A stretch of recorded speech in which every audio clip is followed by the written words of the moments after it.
هجری تو بیریانی با حسیب من کجا شد؟ قریب تیار شد پدرجان، حاضر میارم. پدرجان میگوید. مادرجان پدرجان گفته خودش رو در این خانه خوب جای کرد. این بچه زیرک. زنک جان تو بسیار واهمه میکنی. چقدر واهمه میکنم قادر؟ همه چیز آشکار است. بسیار یک oilay زیبا شدیم. همه خیلی نه مادرجان؟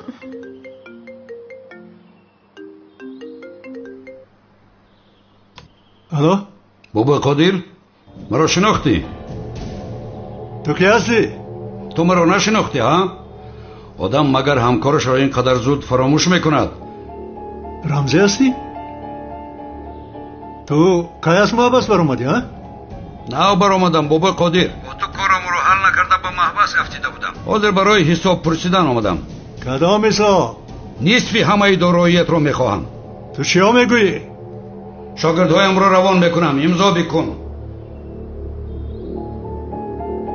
چی شد قادر؟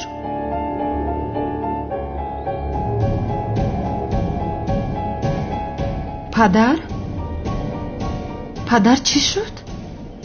چیزی نیست دخترم. شما صبحانه‌تون رو ادامه دید.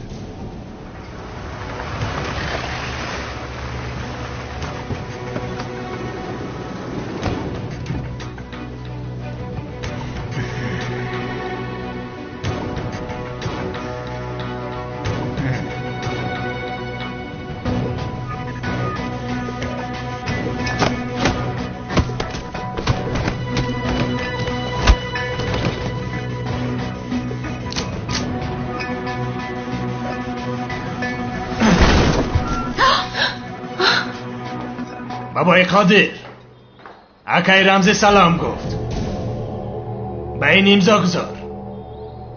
مرا غارت کردن میخواید دیوانه ها؟ بشین. همه را میکشم. در اینجا امضا گذار. امضایت را گذار قادر.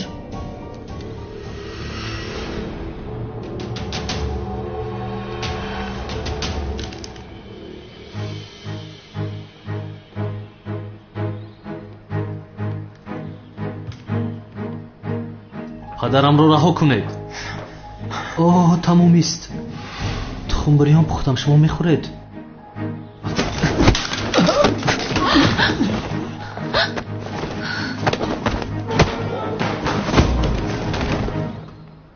هجری؟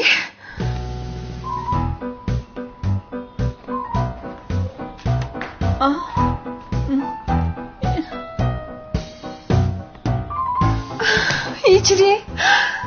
تمام سنم جان. سنم تمام، نترس. با امر خدا همشون به زمین افتیدند. این چقدر محزین است آخر.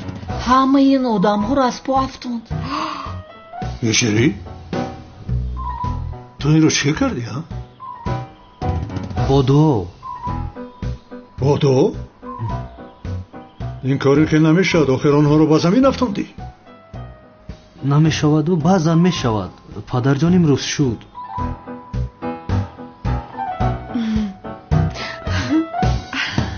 شما ناراحت نشوید، بشینید، من همه را جا به جا میکنم.